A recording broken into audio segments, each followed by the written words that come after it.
This video is titled Christopher Columbus, Brainwashing Indoctrination, a Case Study article. So taking all that we've learned and the new information, we're going to apply it toward a brainwashing article and see how we can discern and see what takes place in some of these articles.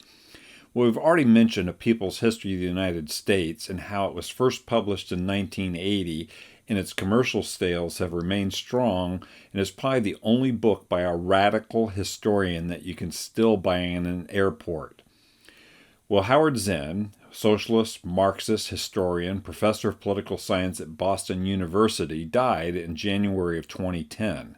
But the Zinn Project continues.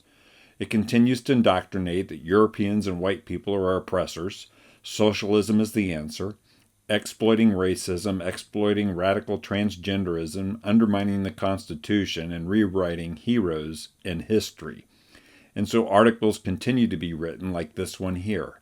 Whose history matters? Students can name Columbus, but most have never heard of the Taino people. Well, brainwashing, the washing of your brain, is when false information is being constantly flushed over your brain. There's no perception that our brains are being washed with falsehoods because the information is stated as fact. And the person or media is charismatic, emotionally appealing, or holds a position of authority. And so an article from the Zinn Project, this one I've just referenced, we're going to take a look at step by step. And one of the things I find interesting is to read the article at the end to see what the end conclusion is even before I begin to read an article that I think seeks to indoctrinate me. And here at the end of the article, we can find the author's two goals. First is that Columbus's treatment of the Taino people meets the UN definition of genocide. And then second of all, to replace Columbus Day with Indigenous Peoples Day. And so those are the goals of the article. And now I can go back and read it from the beginning and begin to pick out things that are there to indoctrinate me. First, the writer talks down to students, saying that no one has ever named the indigenous tribe of the Antilles in his classrooms. Well, that's good. That puts him in a position of authority, and the students is stupid. But let's take a look at the claims and then the actual truths. Claim. School curriculums ignore and erase huge swaths of humanity.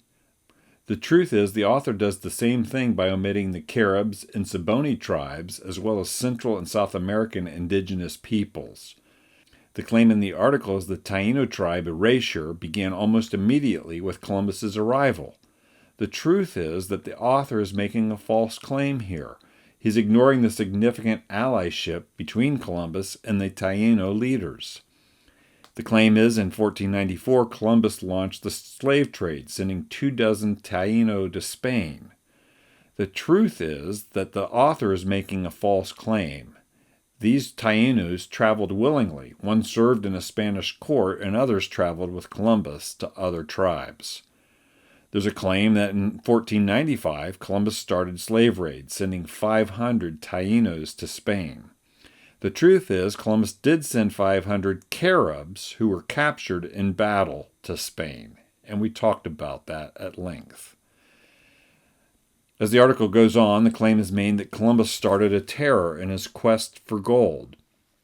The truth is, it was the Spaniard colonists that Columbus was forced to bring on the second voyage that caused this terror, not Columbus himself. He was against these abuses. The claim is that Columbus's policies of enslavement, terrorism, and ultimately mass murder are so egregious. The truth is that Columbus did none of these things, but many of the Spaniards did. The claim that my students and I read and talk about this erasure, these horrific attacks on Tainos who might dare to think of themselves as human beings, but the truth is his students are horrified as he is effectively indoctrinating them.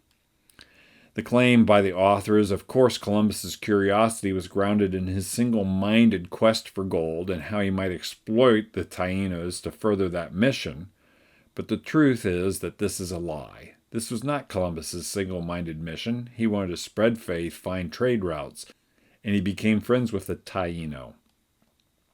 The author claims that the Taino people are the best people in all the world, mild, full of love, and without greed.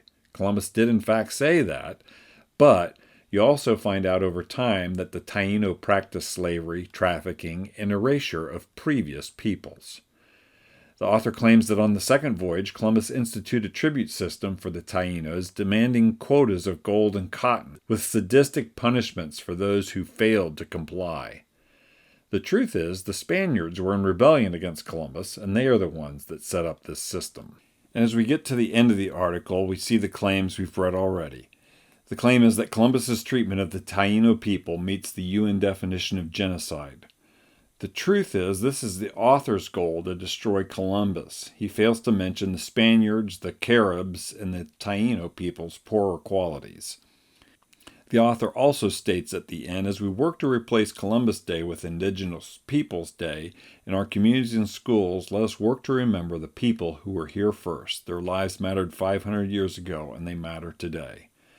The truth is, this is the author's Marxist goal to erase Columbus. This article has lies of commission, that is, telling a lie or misrepresenting the truth, and lies of omission, not telling the whole picture. This reminds us again of the book Dupes. It provides an astonishing history of how those most prone to indoctrination or being duped are the college-educated, academics, government officials, cultural elites, so-called progressives, and cultural liberals. This is what they look like once they've been indoctrinated in this fashion and unleashed on the streets. Tearing down statues, the issue is never the issue.